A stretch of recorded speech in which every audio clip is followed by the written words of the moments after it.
বিশ্ব champion Argentina নাকি সত্যি বিদায় নিতে যাচ্ছে, আর সেই ভবিষ্যৎবাণী করেছে এক ঘানাতান্ত্রিক। কাকতালীয় নাকি শুধু আলোচনায় থাকার চেষ্টা।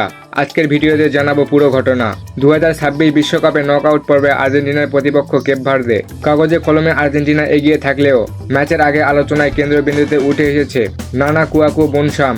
বিশ্বকাপ চলাকালে তিনি দাবি করেছিলেন হ্যারিকেন যেন গোল করতে না পারেন, সেই জন্য তিনি কালো জাদুর আশ্রয় নিয়েছিলেন। পরে হ্যারিকেন গোল না করায় সেই দাবি নিয়ে ব্যাপক আলোচনা শুরু হয়। এবার বনসামের নতুন দাবি, রাউন্ড অফ 32 থেকে বিদায় নিতে যাচ্ছে মেসির আর্জেন্টিনা।